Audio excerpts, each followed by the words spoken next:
All right, this is going to be probably the best edition of the slate that we've had in a long time. Why is that? There's no Adam Kaufman. There's no Brendan Glasheen.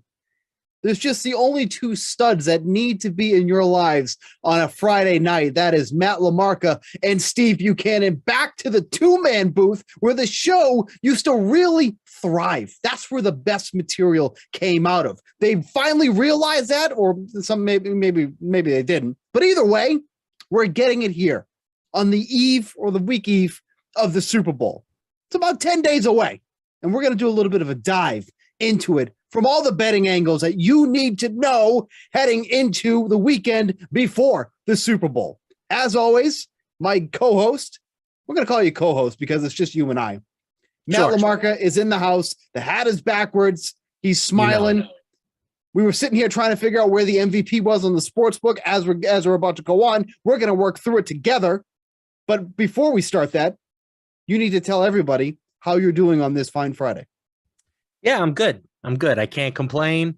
Got some cards sent out to PSA. Oh, excited, ready to see those grades come back in 7 months or so.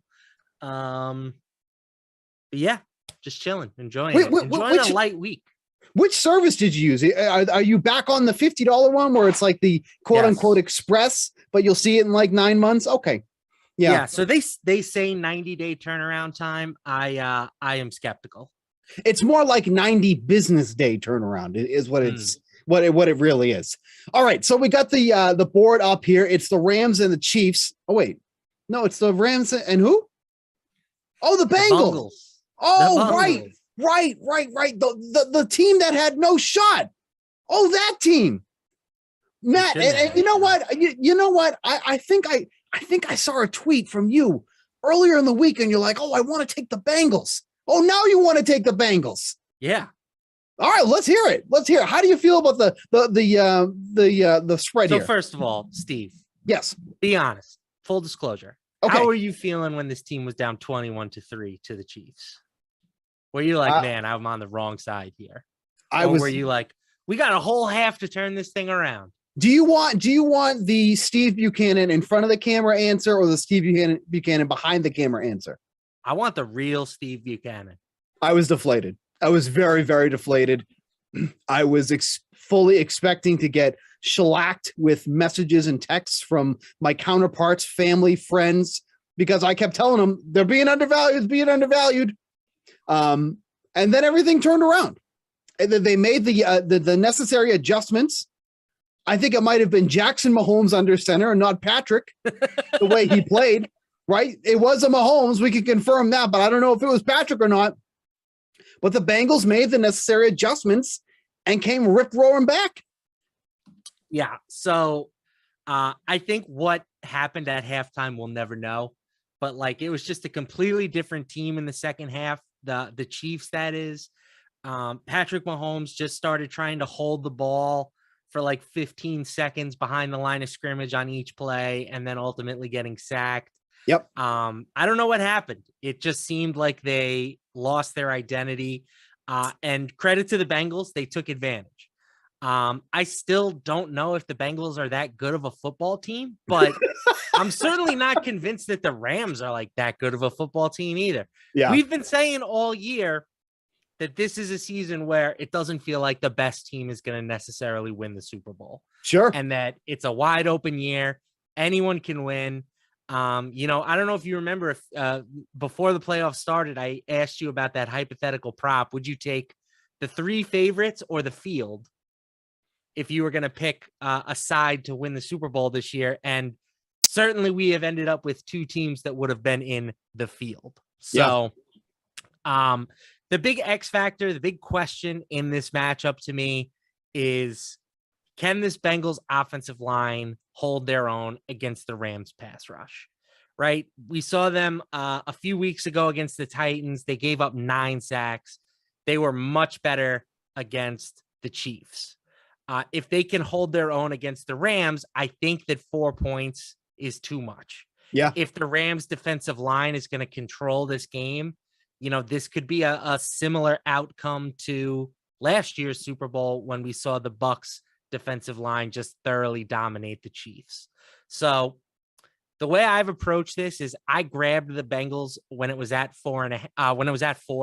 Yeah. My thought process was you are not going to get a better line than Bengals +4. Turns out that it was not correct. It did go up to 4.5 briefly on DraftKings Sportsbook, but it is now back down to 4. And I still feel fine having a Bengals +4 ticket.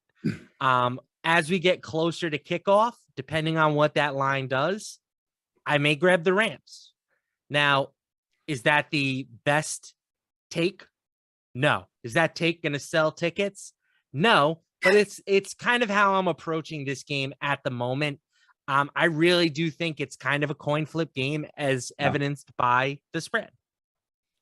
Now, see, I'm in a beautiful position because when the Rams traded for Von Miller, I took them at 8-1 to win the Super Bowl. So I'm already in a good spot. I've already hedged because I genuinely want the Bengals to win. So I still have something to root for, but I am not losing anything on this Super Bowl. So, I'm certainly more lackadaisical than other games that we've done, like, with the Bengals and Chiefs, where I was like, well, there goes everything. Looks like ramen for the next week. That did not happen. Now it is, souffle and lo mein. That's what we've been dining on lately with a little bit of lobster in there. But as you mentioned, this line has been bouncing up and down. I have it up on the screen here. It's basically been going up and down between 4 and 4.5. Do you see a scenario where this drops down to 3.5, or do you think the more likely outcome is if it keeps bouncing back up between 4 and 4.5?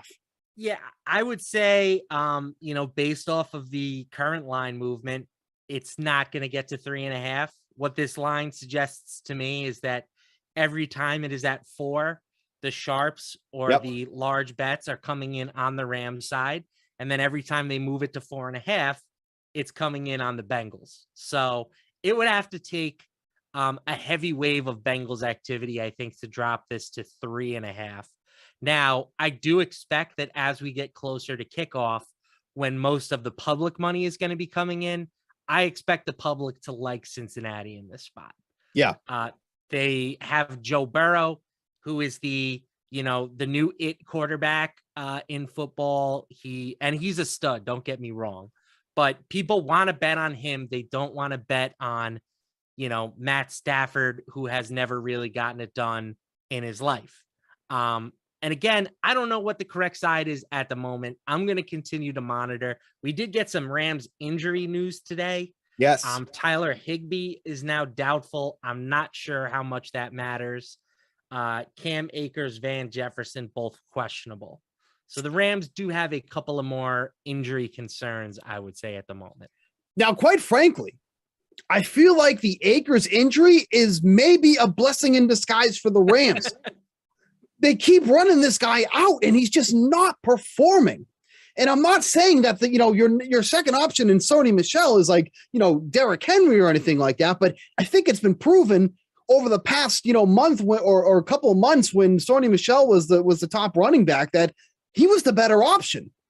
Akers continues to go out there and just look okay, but like he's going out there, he's averaging about, under 3 yards a carry. Like, I know he was better in that last game against the Niners, but that was only on 13 carries. So it wasn't like he was crushing it, but they continue to give him the ball. And it's not like he's really been a difference maker. So maybe the Akers thing to me is a blessing in disguise, because then they can go back to Sony Michel. And full disclosure, I think Sony Michel stinks. Okay, so like this is hard for me to have this type of conversation and say they should be going back to Sony Michel. But in this instance, I think Sony Michel's has been the better back. And there's also a chance that Darrell Henderson could be activated for this. I don't know how involved he would be, but for me, if they are looking to potentially bring him back, I think that almost, makes you a little bit worried about the health of Akers, who really hasn't practiced all week with a shoulder injury. So go ahead. No, I was going to say, I do think that Akers will be their guy if he's active. I mean, you mentioned that the carries were split a little bit more evenly last week. It was 13 for Akers and 10 for Sony Michel.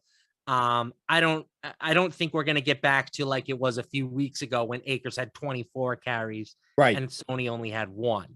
But, facing the same defense, Cam had 13 for 48. Sony had 10 for 16. So I'm not saying Cam Akers is a world beater. I think he's clearly a better player than Sony Michel. For sure. And I don't like long term. They're not even close. They're not even on the same universe. But to me, it's like they had an opportunity to get Akers back. If you're going to have somebody like that magnitude come back, you bring him back, kind of like with Derrick Henry. When it was clear in that game for the Titans, Derrick Henry was not ready. Yep. You could always tell when Foreman was on the field because it was like, oh, there's an explosive run. Can't be Henry because that's not what he's doing right now. It was Foreman every single time. I think you're kind of getting the same thing here with Akers and Michel. And again, it pains me to say that because I think Sony Michel is just absolutely terrible. As a Patriots fan, I saw enough of him. Mm-hmm. The over-under on this game opened at 50. Very quickly got hammered down to 48 and a half. So that was a mistake. With the total at 50, it's now sat here basically since the Lions came out, which they were out very quickly, by the way. Basically, by the time that game was over, not even 10, 15 minutes later, these lines were out. It is stayed put at 48 and a half. I would be shocked if we really see any type of movement here, barring a major injury. But I do like the over in this one for a couple of reasons. And if you think about this too, like we have two quarterbacks that have some issues that could, bring the under. Like, for example, Matt Stafford has been fine. I still think he might be kind of hurt, banged up. Some of these throws that we saw in the last game, he wasn't hitting his targets downfield as effectively as he normally does. Send Jaquiski Tart Christmas card next year, that's for sure. What? He dropped, like, it was essentially like he was fielding a punt back there. Yes. And he dropped an interception. Right. Absolutely. No, you're totally right. His deep throws have not been overly efficient. He's just a mistake waiting to happen anyways, right? Led the league in pick sixes with 4. That's obviously a major concern. And then Joe Burrow. The game plan was most definitely to protect him more than they did against the Titans. And the bar was very low. When your quarterback gets sacked 9 times in a game, the bar is very low. But you saw immediately when that game started, Mixon got, I think, the first 2 targets of the game. That was, to me, was telling that they're just trying to get this ball out quick. They're not looking to have Joe Burrow hold the ball. But again, the second half was a different story. And that's when the Bengals really started to score. And the Bengals have actually been one of the better teams in the second half. They average over 13.6 points per game, which is one of the is in the top 10 in the league. But the game plan was to get the ball out quick for Burrow. That is most likely going to be the game plan here once again. So these quick checkdowns, not exactly, what you need to move downfield. With that said, I do still like the over in this one. I think the Rams secondary is a bit overrated at this point. I mean, I know they have some really strong corners, but it's not like the Rams are in this position because of their defense. And the Bengals, another team that's has been fine defensively, but there's so many weapons on the Rams that they can combat that. So I like the over in this spot at 48 and a half. What are your thoughts? I'm leaning more towards the under, but it's more from a coaching perspective. Sure. I think you've got 2 conservative coaches here that are going to try to play to not lose this game rather than play to win this game. Yeah. You've also got 2 quarterbacks making their first career Super Bowl starts. We tend to see, slow starts out of the gates with guys who have not been in the Super Bowl before. I know it feels like we haven't had a first-time matchup in forever because Tom Brady's in the Super Bowl friggin' every year. But there are adjustments that you have to make. You have a 40-minute or so halftime that these teams are going to have to deal with that, teams always talk about being a different thing. You're never going to have that long of a halftime during any other game. So the only way to actually know what it's like is to make it to the Super Bowl. So I think given all of the, sort of variables, I will side with the under. Would have preferred to grab it at 50, but I still think 48 and a half might be a smidge high. Yeah. And if you're kind of, kicking yourself because you didn't get the 50, trust me when I say that flew fast. Yeah. You had to be quick on the dial on that one if you wanted to get the under on 50. So, don't be kicking yourself about that there. Any final thoughts on these lines before we start moving into the props? Because obviously that's, where people love betting on the props here. But any closing thoughts on the lines or the total in this one? No, not really. I mean, again, it'll be interesting to see what some of the public money comes in, because it's been overwhelming Rams so far. 57% of the bets, 76% of the dollars. So I do think that if you want, like the sharp side at the moment, that the Rams are that. The mismatch in the trenches is very often overlooked by casual bettors. They're going to look at this matchup and they're going to see Joe Burrow on one side and Matt Stafford on the other, and they're going to want to take the points with the guy that they think is the better quarterback. So the trenches could be overlooked. I think if you want the sharp side, the Rams are it at the moment. We did find MVP is under Super Bowl specials. That's where the MVP lies for awards. Yeah, so now that's unfortunate. I just don't think it's available in the New York market. So that's kind of sad. But that is really sad. And New York needs to get it together. If they're going to have, let the people bet what they want here. Stafford is the favorite here at even money, followed by Joe Burrow. It's no secret that the MVP usually goes to the quarterback. I think over 60% of the time the quarterback has won the MVP. Then it really kind of, separates after that. Cooper Kupp next in line, 6-1. Then it really opens up after that. Aaron Donald, 16-1. Jamar Chase, which is, some decent value for what he can put up, 18-1. And then Beckham, 28-1 after that. Any leans on this one here? I feel like the Stafford at even money is just, there's no value in that there. I feel like, if like, I understand that the quarterback is usually the position that wins there, but I don't know, at even money here, like it's not enough for me. I agree. A lot of times I will look at the quarterback for the team that I think is going to win and say, well, you're essentially getting, this team at better odds on the money line. Right. But I think that Stafford is in a position where it's easy to envision a scenario where the Rams win this game, and it's not because Matt Stafford puts up gaudy numbers. For starters, if he does what he's done all season, which is just lean heavily on Cooper Kupp, I think Kupp is viable to win this award. Right. And winning a wide receiver winning this award, it's not something that happens very often. It did happen a few years ago, though, with Julian Edelman. It's happened with Santonio Holmes, Hines Ward. So it does happen. I think, though, personally, I am leaning towards Aaron Donald at 16-1. Again, if you want to kind of envision the scenario where this Rams defensive line just kind of dominates, and that's how they win this game, I think getting 16-1 on him is probably too cheap. Yep. You could also play the 100-1 narrative on Jalen Ramsey if you want. Let's say he gets a pick six in a good defensive game for the Rams. I think he becomes a viable candidate there too. So most years I'm really only targeting the quarterbacks in this department. Yeah. But I think on the Rams side in particular, there are a few other candidates who are live here. I don't know if this is possible. I'm doing this on the fly. Okay, you can't.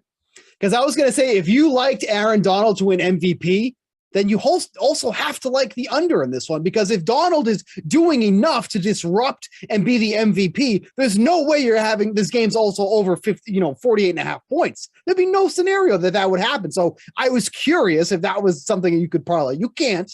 So don't even try now. But that's the type of thing, like if Donald is winning this, then you have to imagine it was a low scoring game. Yes. I mean, there are scenarios, right? Like think about that Seahawks Broncos Super Bowl. Sure. Oh, yeah, sure. Technically hit the over and a defensive player won. You had that Bucks Super Bowl where their defense and offense went nuts against the Raiders and a safety won the award. So I don't think it's necessarily a lock that it has to go under, but I would agree with your premise that most of the time when Aaron Donald wins it, it's a low scoring game. I do like the Jamar Chase value at 18-1, because if there's one of those guys that's going to break off a couple of those long touchdowns, that would be the guy there. So 18-1 feels long. Those feel like some really long odds. Like like if you ask me, what do I think, Jamar Chase would be as MVP? I wouldn't put him in the top 4. He's definitely in the top 5, but I would have expected like maybe 12-1, maybe even 10-1, 18-1 feels like that's awfully long for technically he is the wide receiver 1 in this offense. Like Cooper Kupp, obviously, like here's how I look at it. Cooper Kupp and Jamar Chase could have similar games. Like we all, are enamored with Cooper Kupp because he's consistently going over 100 yards. He can have multiple touchdowns. Chase can do the same thing. Now you're getting 3 times the odds on that same guy. The only problem is Kupp is going to get double-digit targets. You're not going to get that from Chase. Kupp can get, over the middle, or whatnot. Chase is not that guy. So obviously there is more risk, but I don't think it's 3 times, the odds here that the risk with the risk factor. That's fair. I mean, certainly Jamar Chase, if you told me that a receiver went for 200 yards in this game, I would say that Jamar Chase would be the guy that did it. Right? As good as Cooper Kupp is, he makes his living by racking up double-digit targets, double-digit catches. And, I don't want to say he's capped at around like 150 yards, but he's kind of capped at around 150 yards. He could score a couple times, right? But if you told me that there was a receiver that went absolutely nuclear in this game, I would agree that Jamar Chase is the most likely candidate. Just looking at touchdown score here, obviously these are also very popular. I want nothing to do with Cooper Kupp anytime at -190. There's just no value there at all. If you want to make a same game parlay that includes that, fine. But taking that straight at -190 makes absolutely no sense to me. The news that Tyler Higby is doubtful for this game does open up something for Kendall Blanton, who looked pretty good, by the way, in relief of Higby last week. +230 for an anytime touchdown in that one. Did get a handful of targets once Higby was out. But is there anybody else on here that kind of catches your eye here? We have 3 players that are under plus money in Kupp, Mixon, and Akers. Everybody else is even money or better. Yeah, I hate these props. I feel like they're never priced properly. Sure. Like I don't mind including some of the favorites if you're doing a same game parlay, right? Yeah. I like that strategy. If you want a longer shot, I would probably lean to somebody like Tyler Boyd, maybe Van Jefferson, CJ Uzama, someone in that 245 to 275 tier. I think those guys all have the potential to score, but I want a better payout if I'm taking a bet that is a quote unquote long shot. All right, so give me something that you do like. Is it a passing prop? Is it rushing? Give me something you do like, and we can hit on that. So I want to go to the defensive / special teams props. Okay. And I'm going LA Rams over 3.5 sacks. Okay, yep. +110. I also, if you want to go to some individual player sacks, Aaron Donald is -200. I don't want to bet -200 on Aaron Donald, but you can get Leonard Floyd at +130 to record a sack. I think that's pretty good. So, again, I think that especially from like a same game parlay perspective, you want to build bets that are going to be somewhat correlated. So, like if you're telling yourself the story that the Rams defense is going to win this game, then including something like over 3.5 team sacks or some of the individual players to record sacks, like building your parlays out with those bets, I think makes sense. Yeah, no, for sure. And I think that's obviously going to be a more popular play here too. The individual ones are interesting too, as well. Like you said, Aaron Donald at -200 for yes, obviously not a ton there, but some of the other guys there too, as well, to get there is a decent shot, excuse me, to get some decent odds on there. One prop that I was kind of surprised at is the rushing yards from Matt Stafford. It's at 5.5. Okay. Now you might look at that and go, that seems like an easy over, right? The best thing that's happened is that Matt Stafford has gained a few yards on the ground as of late. But let me tell you something. On the season, Matt Stafford has 79 rushing yards on the year. Okay. Of those yards, 43 of them came in 2 games against the Cardinals. I don't know what the Cardinals did, but they let Matt Stafford run all over him in those 2 games. If there's one thing Sean McVay is not going to be doing in this game, it's designing runs for Matt Stafford. Okay. So this normally almost all season long has been set at 2.5. It's now been bumped up 3 yards, which is egregious. That's insane. 5.5 yards is too many. So weird prop to really like. But under 5.5 rushing yards for Matt Stafford, I saw that and I was like, they finally fell for the trap. Somebody finally cursed the DraftKings Sportsbook and tricked them. Because now it's at 5.5. It used to be 2.5. Now it's 5.5. I love that. Minus 115. And let's face it. If the Rams win and they're winning, does a couple kneel downs, there's a chance that comes back too. Yep. It happened in the last game where he lost 2 yards from the kneel downs. It was beautiful. Under 5.5 rushing yards. Let's get gross. Love it. Minus 115. All right. I'm going with another one here. This one's a little bit of a more traditional prop. And I feel like it's just been a license to print money this year. Oh, I love these. Cooper Kupp over 105.5 receiving yards. It's a big number, right? You're asking a guy to get over 100 receiving yards, 106 to be exact. Yep. He's done it in 13 of 20 games this year, including the playoffs. Right. So to me, the fact that it's only minus 115 on the over, that's a misprice. Yep. You know, he did it last week against the 49ers. He did it the week prior against the Buccaneers. He did not do it against Arizona, but 2 out of 3 playoff games, the vast majority of the regular season games, maybe the Bengals decide, you know what, we're just going to triple cover this guy. But I can't imagine that there haven't been teams that have tried that yet, right? Like, I think the guy is just very tough to cover. So I'll take the over on 105.5, sure. And so I like the over on Beckham. I feel like this could be 5 yards higher. Like I would play this up to 69.5 yards, which is a nice number. Nice. Take off the hook. It's a nice number. Okay. Now, I don't find it to be an overreaction because he had over 100 yards last week. He's been a focal part of this offense, period. He has 19 targets now in the playoffs. He's gone over that total in both of those games. And this is going to be a pass-heavy game, in my opinion. So if that's the case, every pass, every target can't go to Cooper Kupp. It's been going to Kupp and Beckham.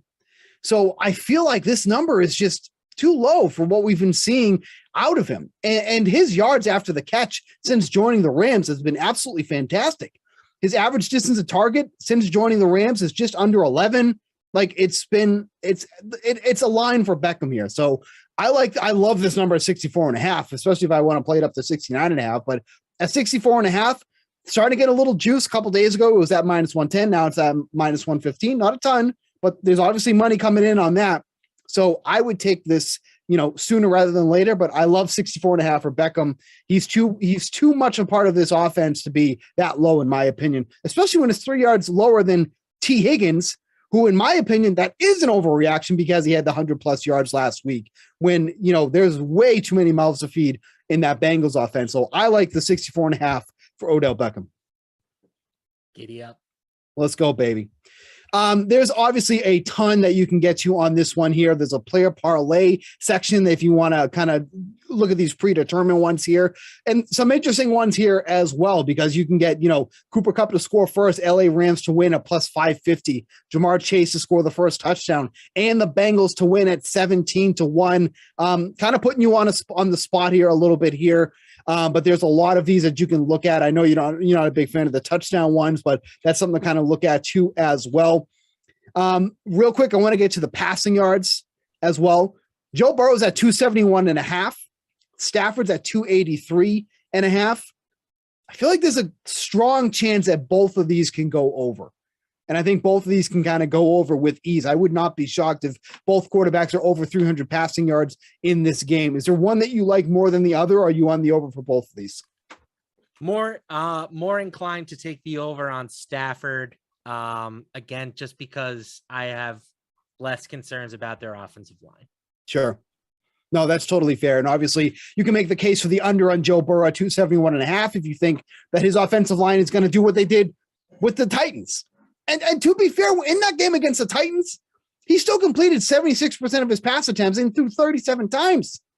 He didn't throw a touchdown in that game, but it was like he did so much even with the immense amount of pressure that he was under. So that's why I have no problem taking the over 271.5, but I think a strong case can be made for the under in that one too as well.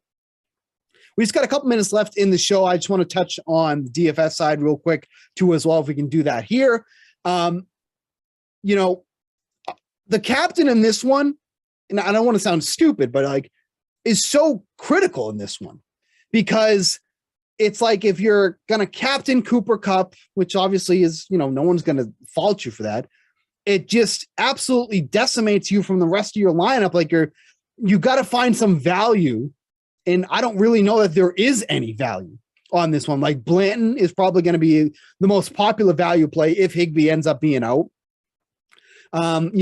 Drew Sample could be a value play if Uzama can't play, but Sample's much more of a blocking tight end than he is one that's going to run a route. So, is it a matter of you really can't captain Cooper Kupp and have to roll with somebody else, or is he the one for you and then you just have to kind of bite the bullet and just hope some of these other guys like a Van Jefferson or a Sony Michel or even taking both kickers kind of come through? Yeah, you're spot on. There's not a lot of value on this slate. I still will have Cooper Kupp in my captain spot on at least a couple of teams. I think if you want to get weird, Samaje Perine perhaps at 2,400. He kind as your captain? No. I'm saying in a lineup with Cooper Kupp at captain. I was like, Perine, screw him. No. If you're looking for a little bit of salary savings. Yeah. So he kind of, when the Bengals got into, like obvious throw situations, he did end up on the field. He caught 3 passes. He scored a touchdown. I'm not expecting a repeat performance, but, he does have a role on this team as a pass catcher out of the backfield. So I would have preferred it if he was like $600, but he's not. I still think, the defenses will be popular. The kickers will be popular. There will be sources of value. It's thinner than usual. I have no interest in like a Ben Skowronek or however you pronounce his name. Yep. So I do think a balanced lineup makes sense, but if you want to use Cooper Kupp at captain, there are ways to do it. Yeah. I mean, I agree too, but like for me personally, because if I'm using Cooper Kupp in the captain spot, you have to put Stafford in. Like, there's no scenario where you're going to use Cooper Kupp as in the captain spot and put Stafford in, right? Like, you have to pair those two together. So now you're at 54.50. Now you're really kind of stretching it. Or are you okay with not using Stafford? Like, are you okay with not having him in the lineup? I think I would be okay with it. I agree that it's probably your best decision, right? Cooper Kupp is most correlated with Matthew Stafford more than any other teammate. But ironically, Cooper Kupp is only correlated with Matt Stafford and Matt Gay. So that would be an interesting stack, right? You stack them up with Stafford and Matt Gay. That would leave you with $6K per player for your remaining 3 slots. That's not terrible. Nope. You could make that work if you wanted to. Yeah, I think it's tough. Look, there's not many things to choose from. So there's only so many ways that you can zig and zag in this one here. But that's actually interesting, but it also makes a ton of sense because obviously if Matt Stafford and Cooper Kupp are connecting, they're most likely scoring. So there is that one there, but zero chance of getting both quarterbacks in here with Kupp as captain. So you do limit yourself here. I don't hate doing also like a Cooper Kupp at captain and then trying to jam in Burrow and a couple of these Bengals receivers, try to get all the points here. You don't have to go with someone like a Tyler Boyd and a T Higgins maybe, and then you get left with 4,500. That's not a bad way to do that either. You're kind of banking on a big game from Cooper Kupp, maybe not so from Jamar Chase, and then you bring in some of these guys, like a P. Ryan. That would make some sense getting those catches on third down. A Matt Gay, because the Rams are up big in that, or just up in general in that sense. So there's definitely ways to do it.